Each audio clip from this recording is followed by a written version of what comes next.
అసలు ఈ కొండను బంగారు కొండ అని ఎందుకు పిలుస్తారు? ఈ యొక్క కనిగిరి విలేజ్కి ఆ పేరు ఎలా వచ్చింది? ఇలాంటి ఆసక్తికరమైన విషయాలు నేను ఈ వీడియోలో చెప్పబోతున్నా. వీడియో అయితే స్కిప్ చేయకండి, పూర్తిగా చూడండి. నా వీడియో నచ్చితే లైక్ చేయండి, షేర్ చేయండి, కామెంట్ చేయండి, నా ఛానల్ని సబ్స్క్రైబ్ చేసుకోండి.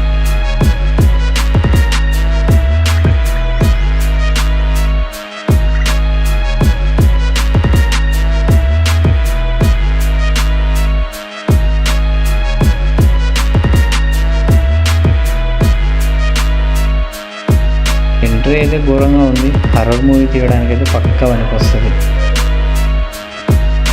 ఇంకెందుకు ఆలస్యం, ఎక్కేద్దాం.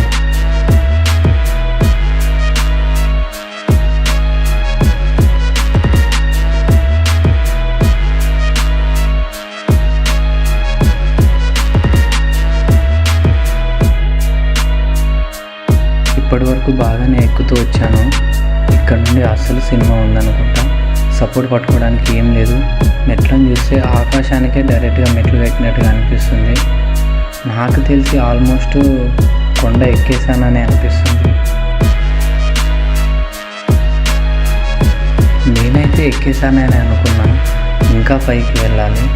ఈ ఎండకు తోలు తీరిపోతుంది. మార్నింగ్ 8:30 అవుతుంది, కానీ బీభత్సమైన ఎండ.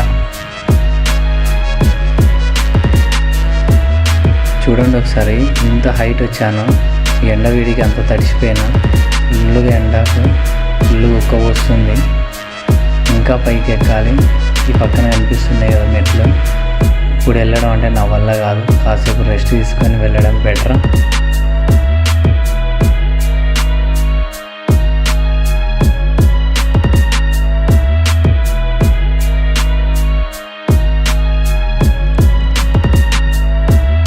ఇక్కడైతే చాలా ఎక్కువగా ఎండ ఉంది. ఆఫ్టర్నూన్ వరకు నేను మళ్ళీ రిటర్న్ అయిపోవాలి. ఓకే, మళ్ళీ జర్నీ అయితే స్టార్ట్ చేస్తా.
అతి కష్టం మీద మొత్తానికైతే కొండ చివరాంచున చేరుకున్నాను.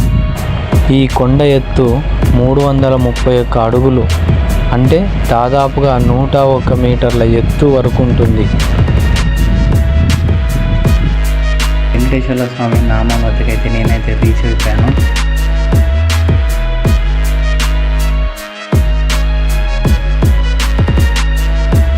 విషయానికి వస్తే పూర్వకాలం 1314వ శతాబ్దం నాటి చరిత్ర కలిగిన ఈ యొక్క కనిగిరి విలేజ్ని పూర్వంలో విజయ మార్తాండ దుర్గంగా, కనకగిరి దుర్గం, అలాగే కనకపట్నం అని కూడా పిలిచేవారు. కనకగిరి దుర్గం అనగా బంగారు కొండ అని అర్థం. కాలక్రమేణా కనకగిరి దుర్గంను కాస్త కనిగిరి దుర్గంగా పిలవడం, కనిగిరి దుర్గం కాస్త ఇప్పుడు కనిగిరిగా పిలువబడుతుంది. ఈ రెడ్ సర్కిల్లో ఉన్నదాన్ని చూడండి ఒకసారి. ఇది పురాతన కాలం నాటి ఒక కోట. ఈ కోటను పూర్వం కనిగిరి దుర్గం అని కూడా పిలిచేవారంట. ఇప్పటికీ పురాతన కాలం నాటి కొన్ని ఆనవాళ్ళు కనిగిరిలో ఉన్నాయి. ఇంకా ఈ కొండ చుట్టూ గుహలు, బావి అలాంటివి ఉన్నాయి. గతంలో ఎంతో గొప్ప వైభవం కలిగిన కనిగిరి దుర్గం కోట ఇప్పుడు నశించి విగతజీవిగా మారడం ఎంతో బాధాకరం. ఈ వీడియో అయితే మీ అందరికీ నచ్చిందని అనుకుంటున్నాను. వీడియో నచ్చితే లైక్ చేయండి, షేర్ చేయండి, మీ విలువైన కామెంట్ను కూడా ఇవ్వండి.